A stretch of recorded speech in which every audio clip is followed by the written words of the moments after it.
Olá, a grande luta. Vamos meditar sobre isso. Mateus capítulo 26, versículo 41 diz: Vigiem e orem para que não caiam em tentação. O espírito está pronto, mas a carne é fraca. A nossa grande luta, ela não é contra pessoas e também não é contra o diabo, mas contra a nossa própria carne, ou seja, contra os nossos desejos pecaminosos que não agradam a Deus. E Jesus ele nos adverte a vigiar e orar para não cairmos em tentações. Jesus também diz que o espírito ele está pronto, mas a carne não. A carne é fraca. Em relação às tentações, a carne é fraca. Parece que a carne é forte para lutar contra nós, para nos induzir ao pecado, mas diante das tentações, aí ela é fraca. Precisamos vigiar e orar para que, com a graça de Deus, diante de todas as tentações que virão sobre nós, todos os dias possamos vencer essas tentações. Nessa linha de pensamento, o apóstolo Paulo ele faz uma advertência e uma constatação. 1 Coríntios capítulo 10, versículo 12 e 13, a parte A do versículo 13. Assim, aquele que julga estar firme, cuide-se para que não caia. Não sobreveia a vocês tentação que não fosse comum aos homens. Bom, ele está reforçando o ensino do nosso Senhor Jesus Cristo e está dizendo, aquele que pensa que está firme, cuidado para que não caia em tentação. Por isso eu preciso estar firme em Cristo, e aquele que está firme em Cristo, então cuidado. O cuidado nós precisamos ter sempre, vigiar sempre, em todo tempo. Mas ele também diz aqui que não veio tentação que se não fosse humana, ou seja, as tentações que vêm sobre nós não são tentações espirituais, mas tentações carnais, a nossa carne que vai ser tentada. E aí sim, claro, os demônios, Satanás, ele vai promover tentações que vai mexer com a nossa carne. A nossa carne, ela, na verdade, ela não se converte. A nossa carne não. E daí que vem as lutas, porque a carne fica lutando contra o espírito. Olha que diz Romanos capítulo 7, dos versículos 18 a 25. Sei que nada de bom habita em mim, isto é, em minha carne, porque tenho o desejo de fazer o que é bom, mas não consigo realizá-lo, pois o que faço não é o bem que desejo, mas o mal que não quero fazer, este continuo fazendo. Ora, se faço o que não quero, já não sou eu quem o faz, mas o pecado que habita em mim. Assim, encontro esta lei que atua em mim, quando quero fazer o bem, o mal está junto de mim, pois no íntimo do meu ser tenho prazer na lei de Deus, mas vejo outra lei atuando nos membros do meu corpo, guerreando contra a lei da minha mente, tornando-me prisioneiro do pecado que atua em meus membros. Miserável homem que sou! Quem me libertará do corpo sujeito a esta morte? Graças a Deus por Jesus Cristo, nosso Senhor, de modo que com a mente eu próprio sou escravo da lei de Deus, mas com a carne da lei do pecado. Uma coisa muito importante aqui nesse texto é que Paulo ele não está fazendo uma defesa do nosso pecado ou nos dando uma autorização para pecar. Ele está nos explicando, dirigido pelo Santo Espírito de Deus, da luta que existe, Mas ele está também dizendo que precisamos de Cristo para poder vencer esta luta a cada dia. Então nós não somos autorizados a pecar. Deus não nos justificou para vivermos no pecado. Não, é uma luta que habita. E quando tropeçamos e erramos, por isso que a Bíblia está dizendo: cuidado para que não caia, vigiem para que não caia em tentação, porque é uma luta constante. E quando caímos em tentação, quando erramos, quando tropeçamos, precisamos ir a Deus e confessar o nosso pecado em nome do Senhor Jesus Cristo. A luta é muito grande,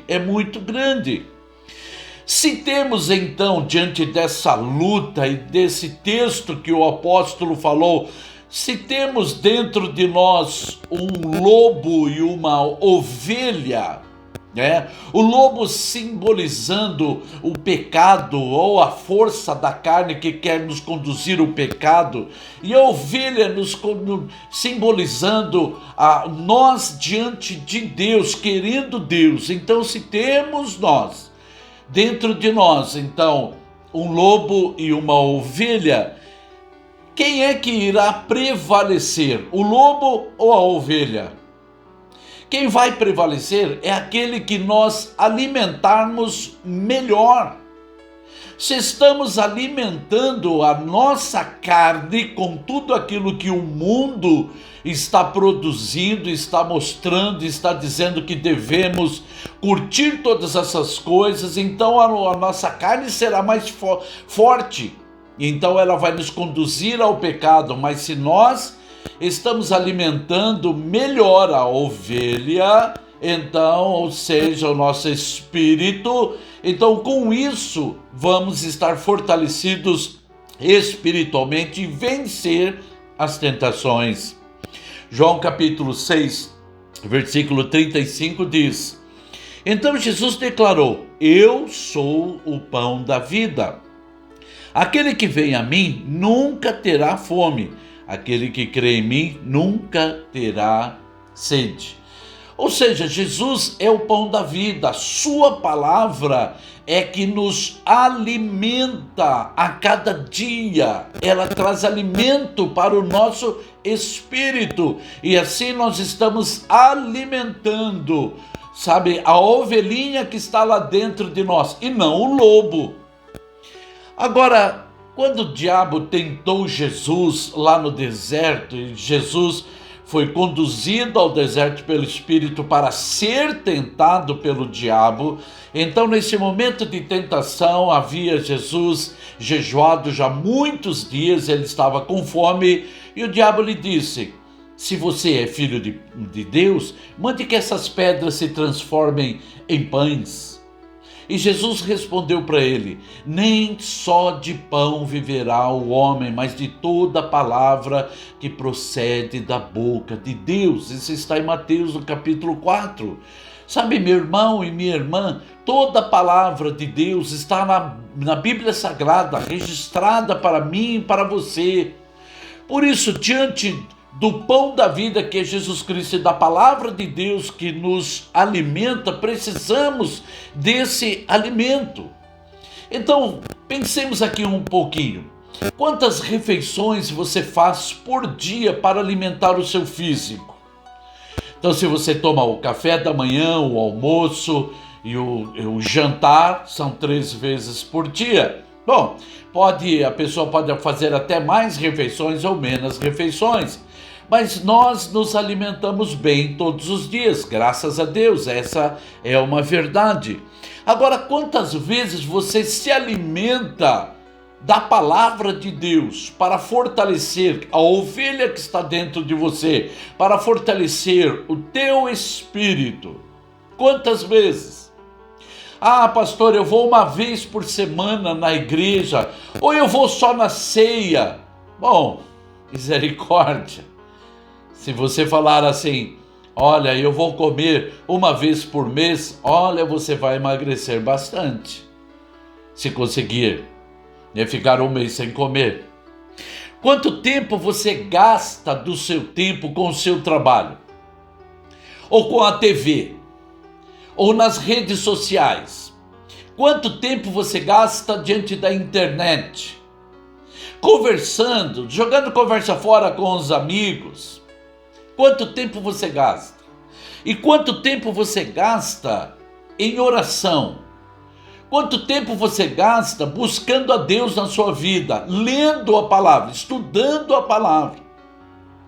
Sabe, respondendo sinceramente essas perguntas, sabe, ficará fácil saber se vamos vencer as tentações ou não. Porque quem estará mais fortalecido dentro de nós será o lobo e não a ovelha. Misericórdia. Eu preciso me alimentar do alimento espiritual. A palavra de Deus é o alimento que precisamos todos os dias, em nome do Senhor Jesus Cristo. Por isso que Jesus está dizendo, vigiem, cuidado, porque diante das tentações, a carne é fraca. A carne é fraca. Por isso eu preciso fortalecer o meu espírito, para que ele então, com a graça do Altíssimo Deus, me dê a força necessária para dizer não ao pecado. Em nome de Jesus. Oremos. Senhor Deus amado, reconhecemos que há uma grande luta. E aqui nessa vida, Senhor Deus amado, somos tentados, Senhor Deus amado, todos os dias, a fazer aquilo que não é para fazer.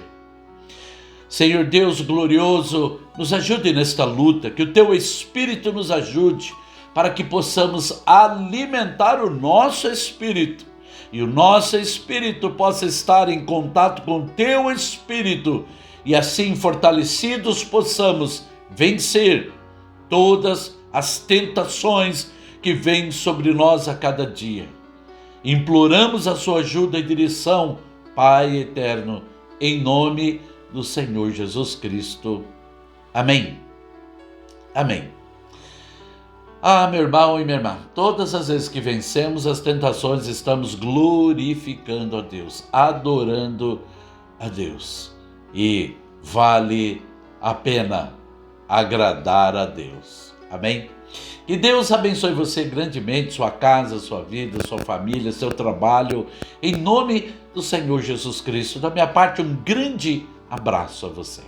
Amém?